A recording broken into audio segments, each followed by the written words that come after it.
Assalamualaikum warahmatullahi wabarakatuh. Izin memperkenalkan diri, Taruna Muda Politeknik Ilmu Pemasyarakatan Angkatan 56. Nama Muhammad Dandi, STB 4525, Prodi Teknik Pemasyarakatan kelas A. Di kesempatan kali ini, izinkan saya untuk menyampaikan paparan, yaitu passive voice dan conjunctions. Untuk lebih selengkapnya, mari kita lihat contoh berikut.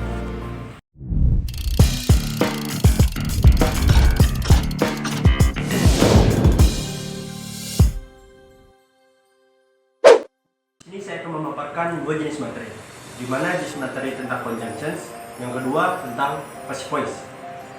Di sini conjunctions, saya akan memberikan sedikit penjelasan tentang pengertian, jenis, fungsi, dan contohnya dari conjunction sendiri.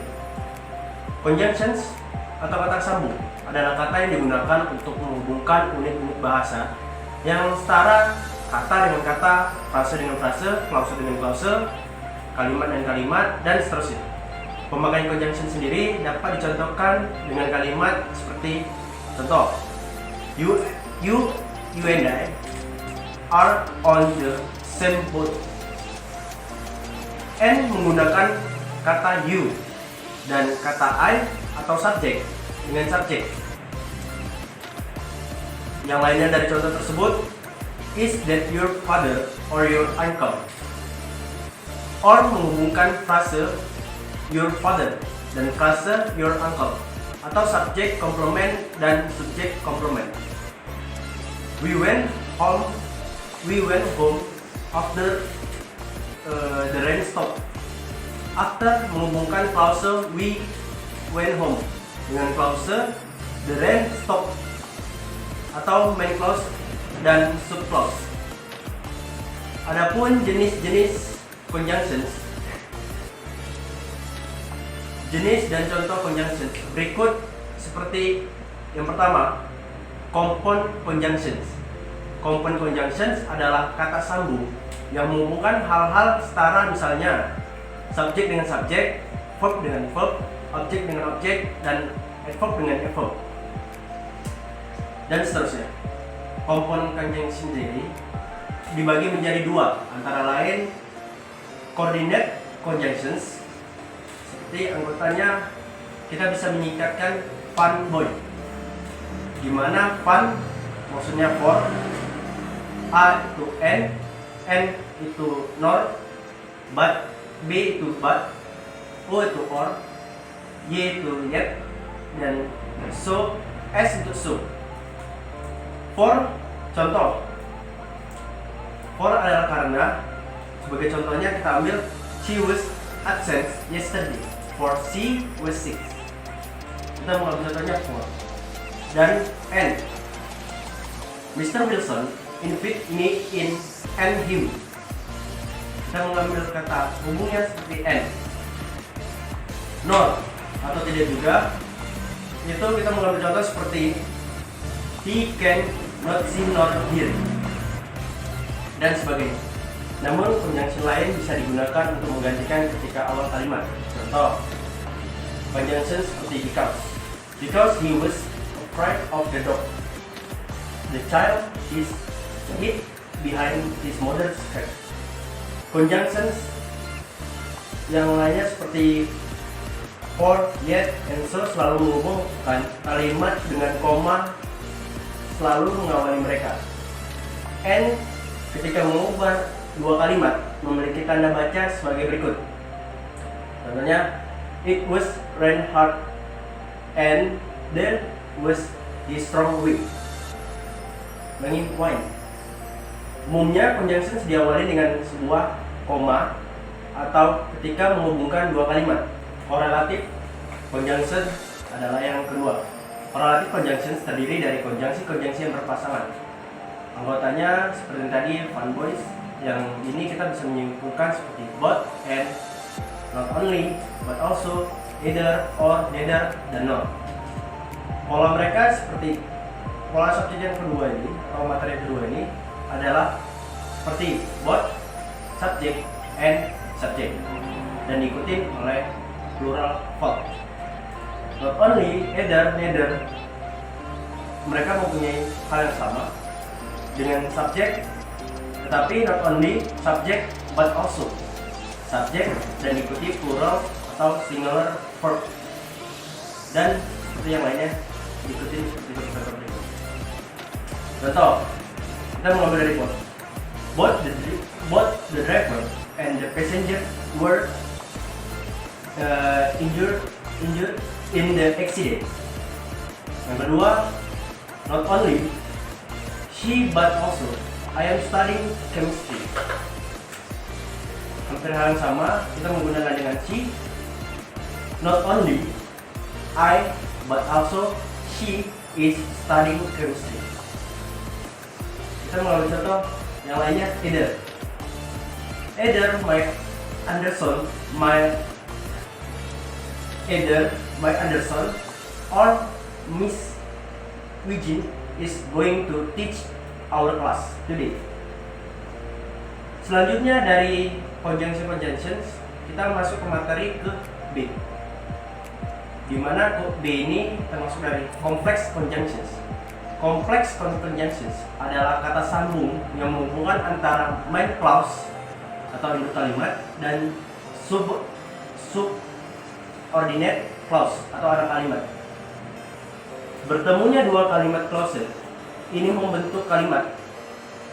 Adapun anggota complex conjunctions meliputi konjungsi selain compound conjunctions, contohnya when, while, which, what, when, where, that, after, before, till, until, because, although, if, dan sebagainya. Polanya kalau rumusnya seperti dari main clause itu ada subject, verb, object, dan affirmative.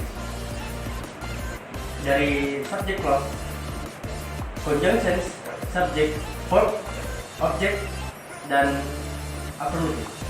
Sentence-nya main clause plus sub clause atau tambah main clause lagi. Kita bisa mengambil contoh seperti ini. He was talking on the phone when I arrived.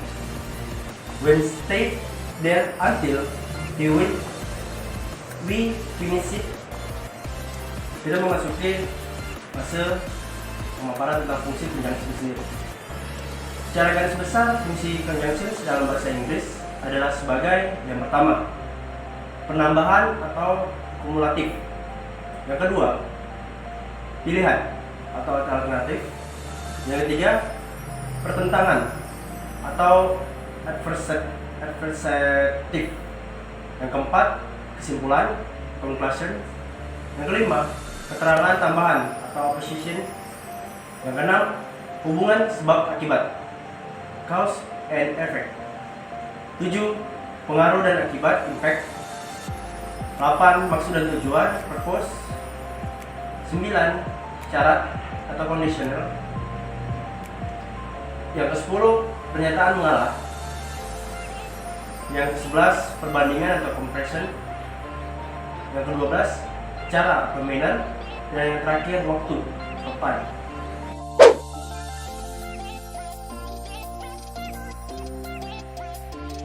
Passive voice adalah suatu bentuk kalimat di mana subjek kalimat menerima aksi, bukan melakukan aksi.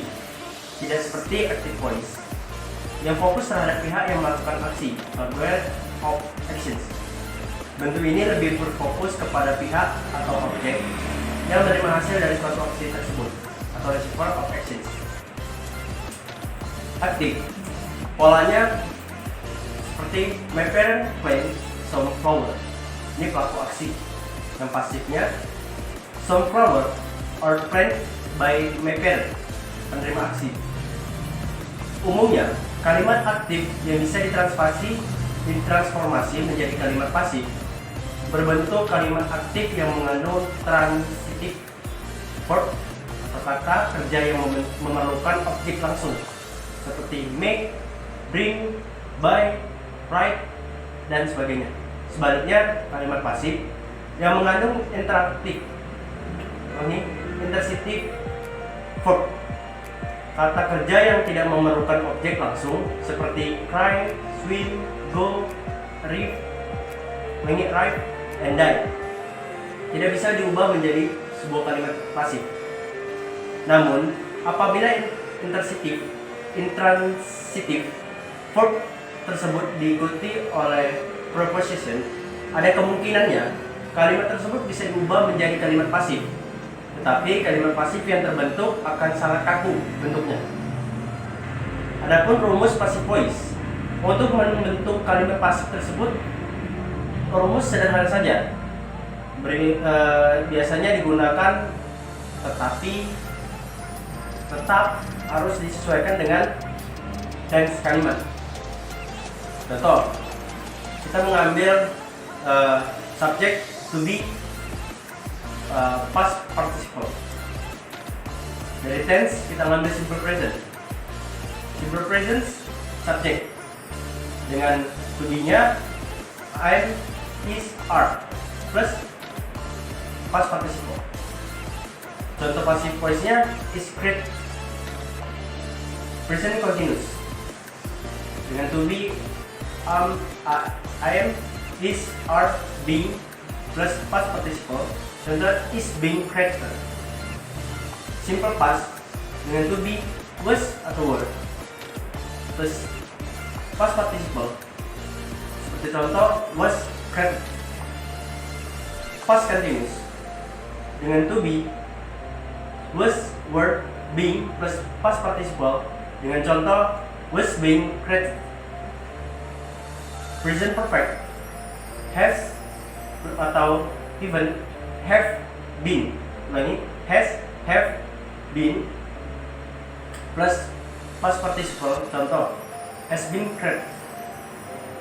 Simple future will be plus past participle, contoh will be created. Future continuous dengan to be I am, is, are, going to be plus past participle dengan contoh seperti is going to be created. Future perfect dengan to be will have been plus past participle will have been created. Dengan kalimat pasif dengan past perfect continuous tense, ulangi, dengan kalimat perfect continuous tense biasanya jarang dilakukan karena menghasilkan struktur kalimat yang terlalu rumit menurut saya dan sulit dipahami. Oleh karena itu, hal sebaiknya dihindari meskipun secara tata bahasa benar atau grammatically correct. Penggunaan dan contoh passive voice bisa saya contohkan dengan seperti kalimat pasif umum. Kalimat sebagai aksi atau pelaku, contoh my money has been stolen.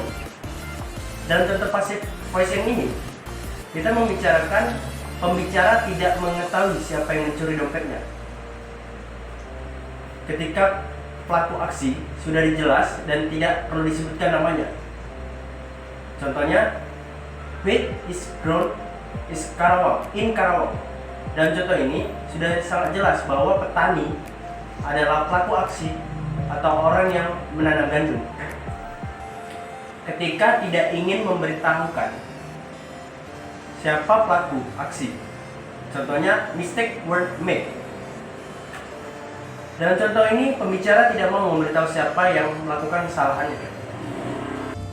Untuk penjelasan ringkas mengenai passive voice dalam bahasa Inggris dan conjunctions, perlu diingatkan untuk kalimat passive voice dianggap lebih formal daripada kalimat aktif.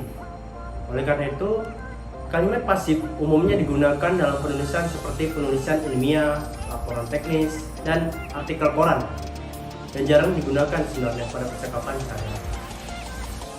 Untuk selanjutnya, paparan telah dilaksanakan, dan apabila ada kekurangan dalam paparan saya ucapkan terima kasih dan mohon koreksi. Wabillahi taufiq wal hidayah. Wassalamualaikum warahmatullahi wabarakatuh.